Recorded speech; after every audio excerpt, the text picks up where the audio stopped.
Hello everyone, welcome back to your channel D pharmacy note. Friends, आज का हमारा topic है, जैसा कि यहाँ पे आप क्वेश्चन देख रहे हैं, फार्मास्यूटिकल कंटेनर बनाने में प्रयुक्त होने वाले प्लास्टिक्स का वर्णन। मतलब कि कौन कौन से ग्लासेस का यूज़ होता है फार्मास्यूटिकल कंटेनर्स को मेड करने में। और इसी का पार्ट 1 मैंने पहले वीडियो बना रखा है, वो आई बटन पे आपको शो होगा, पहले उस वीडियो को देखिएगा अगर आपने नहीं देखा है। कंटेनर्स उसमें बताया गया है कितने टाइप्स के होते हैं, तो फिर इस वीडियो को देखिएगा। तो देखिए, यहाँ पे हम लोग को क्वेश्चन भी पता चल रहा है कि क्वेश्चन किस टाइप से पूछे जा सकते हैं। तो यहाँ पे ग्लास कंटेनर के बारे में पूछा गया और ये बहुत ही ज़्यादा इम्पोर्टेंट टॉपिक है, काफ़ी बार रिपीट हुआ है ये क्वेश्चन।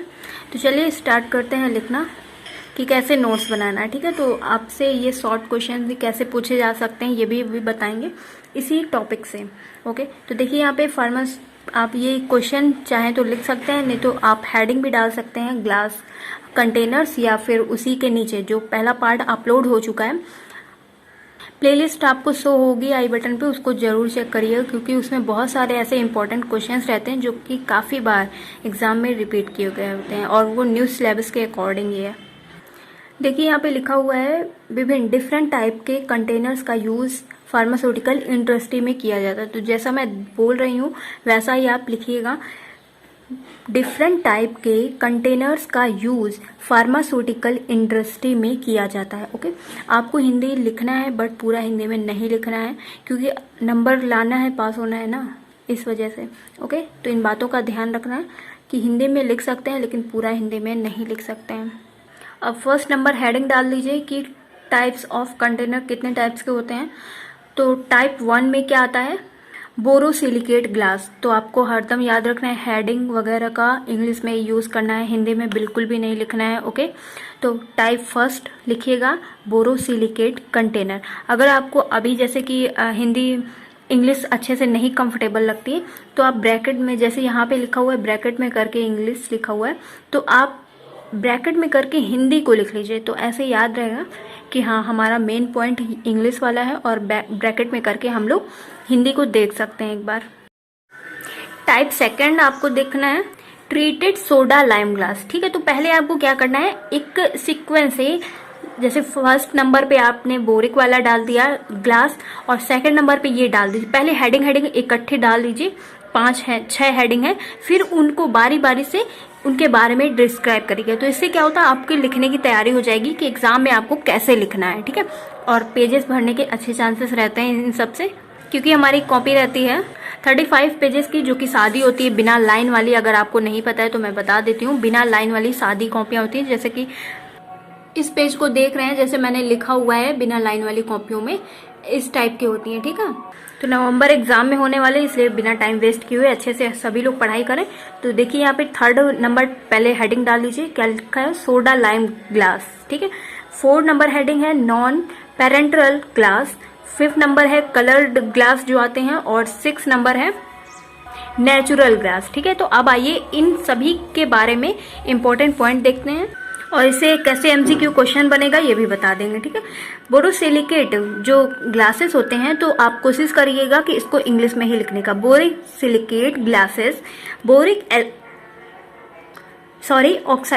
ऑक्साइड या फॉर्मूला लिखा हुआ है, इसको भी लिखना जरूरी, क्योंकि इन सबसे नंबर मिलने के अच्छे चांसेस रहते हैं। चूना एल्युमिनियम का मिश्रण होता है, जो बोरोसिलिकेट ग्लास होता है, कांच कंटेनर होता है, उसका मिश्रण क्या होता है, तो ये चूना और एल्युमिनियम का मिक्सचर होता है। ठीक है, इस कांच का, ग्लास का मेल्टिंग पॉइंट अधिक होता है, ज्यादा होता है, या अधिक तापमान सहन करने की, मतलब कि जितना भी टेम्परेचर हो उसे सहन कर सकती हैं, इतनी क्षमता रहती है। ठीक है, ये केमिकल मटेरियल के साथ रेसिस्टेंस उत्पन्न करती हैं। इनका यूज प्रयोगशाला, लैब वगैरह में, प्रैक्टिकल में इनका यूज बाइल बनाने के लिए किया जाता है। ठीक है, और इनका यूज कहाँ नहीं किया जाता है, तो आपको याद रखना है type 1 boric silicate glass container का यूज फार्मास्यूटिकल पैकेजिंग के लिए नहीं किया जा सकता है। तो आपको ये याद रखना है, एमसीक्यू क्वेश्चन पूछा जा सकता है कि कौन से 2-4 टाइप, जैसे अभी हम लोग ने हेडिंग देखा था ना, टाइप फर्स्ट, टाइप सेकंड वाला, टेट्रिक सोडा लाइम वाला और टाइप 3 सोडा लाइम ग्लास वाला कंटेनर वाला। तो ऐसे ही आपको ऑप्शंस दिए जा सकते हैं कि कौन सा कंटेनर का फार्मास्यूटिकल में यूज नहीं किया जा सकता है। तो आपको ये याद रखना है कौन सा कंटेनर का, बोरोसिलिकेट ग्लास कंटेनर का यूज फार्मास्यूटिकल पैकेजिंग में नहीं किया जा सकता है। ओके, अब आइए सेकंड पॉइंट देखते हैं हम लोग, जो कि ट्रीट सोडा लाइम ग्लास है। ठीक है, इस प्रकार के ग्लास को सल्फ्यूरेट ग्लास कंटेनर भी कहा जा सकता है। तो इसको आपको याद रखना है, ट्रीटेड सोडा लाइम ग्लास को सल्फ्यूरेट ग्लास भी कहा जा सकता है। ठीक है, इसे याद रखना है आपको, क्योंकि इसे एमसीक्यू क्वेश्चन बन सकता है। इसको कैसे बनाया जाता है? सोडा लाइम के द्वारा बनाया जाता है।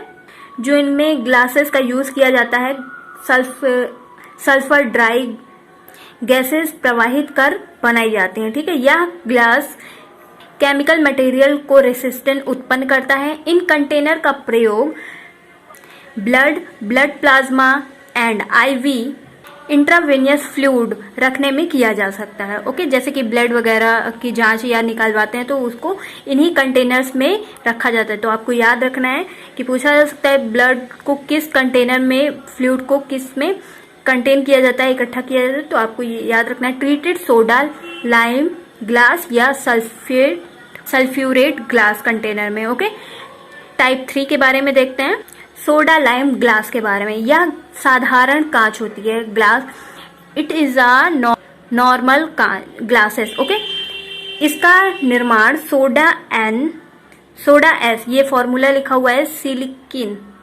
Silicon dioxide and calcium oxide से होता है। इसका मतलब कैसे बना हुआ है, मेड कैसे होता है, तो आपको याद रखना है silicon dioxide and calcium oxide से बना होता है।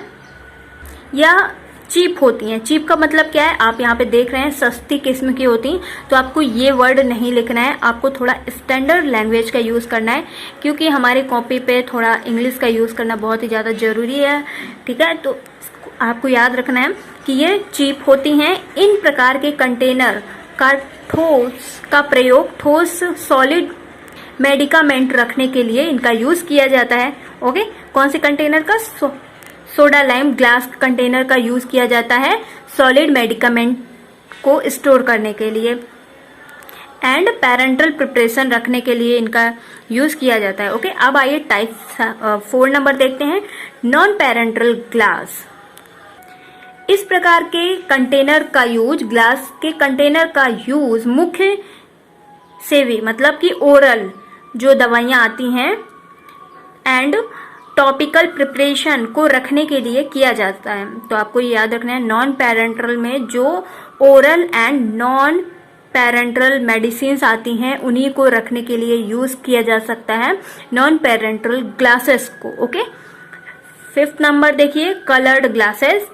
रंगीन कांच व निर्माण करने के लिए कांच को गलाने मतलब कि फ्यूजन ऑफ ग्लास के समय धातु लवण थोड़ा मात्रा में मिलाया जाता है, मतलब कि कुछ मटेरियल्स मिक्स किए जाते हैं क्योंकि उनमें कलर आ जाए कंटेनर्स ग्लास में। ओके, कांच में रंगीन कांच का प्रयोग लाइट रेसिस्टेंस प्रोडक्ट मतलब कि जिन्हें लाइट से बचना है, सनलाइट वगैरह से जो रेजेस से बचाती हैं, उन दवाइयों को लाइट रेसिस्टेंस कंटेनर में रखा जाता है उन्हें लाइट सेंसिटिव प्रोडक्ट भी कहा जा सकता है। ठीक है, रखने के लिए इनका यूज किया जा सकता है। प्रकाश संवेदन उत्पादकों को रखने के लिए अंबर कलर, आपको ये याद रखना है, जिनको लाइट रेसिस्टेंस से बचना होता है दवाइयों को, उनको अंबर कलर ग्लास कंटेनर में रखा जाता है। ठीक है, क्योंकि ये अल्ट्रावेस जो होती हैं अल्ट्रावेस रेस जो होती हैं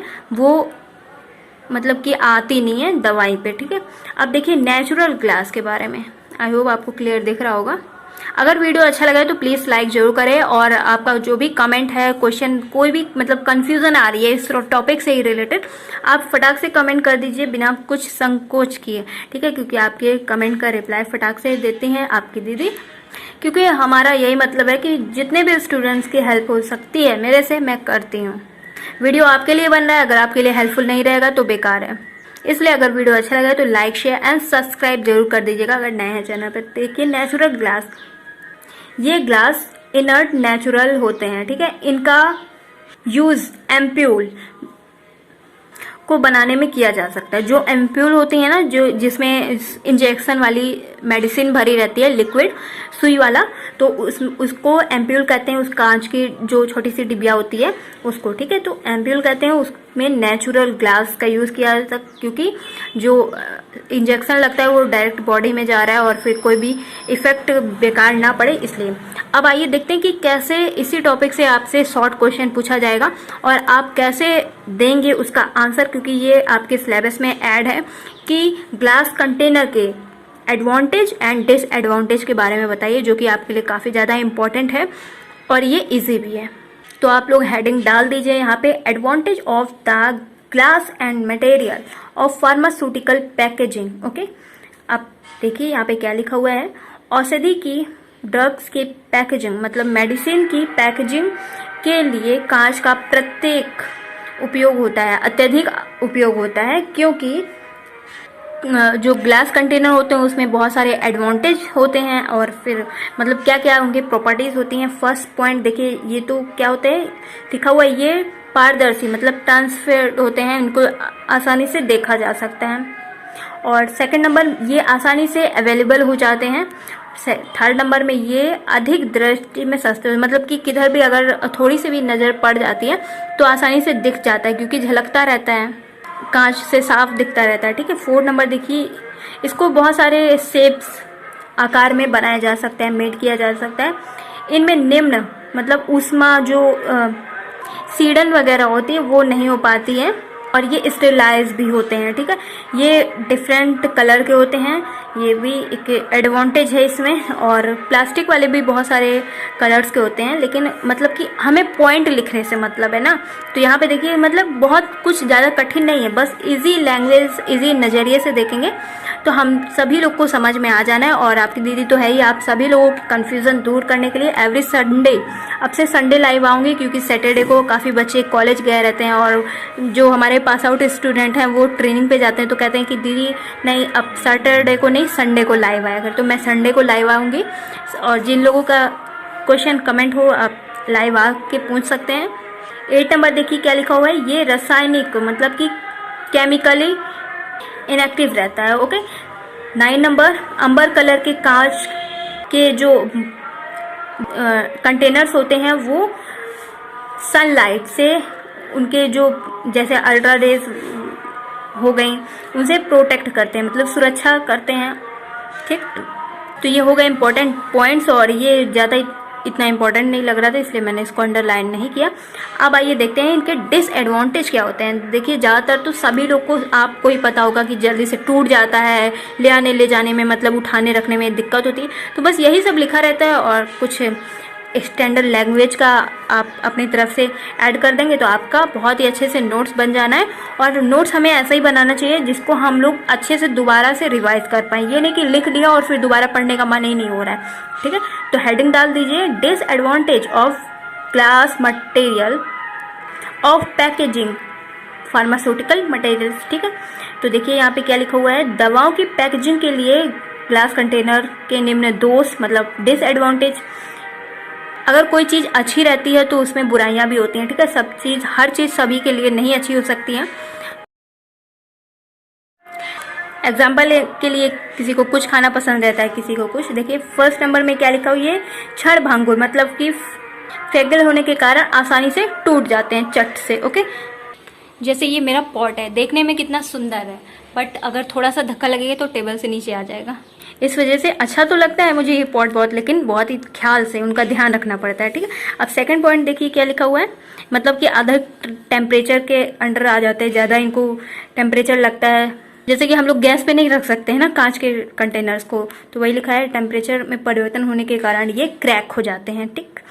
थर्ड नंबर लिखा हुआ है, कांच के कंटेनर्स थोड़ा भारी भी होते हैं, कोई कोई हल्के आते हैं लेकिन कुछ भारी होते हैं, ले जाने आने में इनको अधिक मतलब कि ज़्यादा सेफ्टी की ज़रूरत होती है, इसलिए महंगा पड़ता है, ठीक है। 4 नंबर देखिए, कांच की सतह पर नमी के कारण ये मॉइस्चर हो सकता है और इनके फ्लेक के निर्माण करते हैं,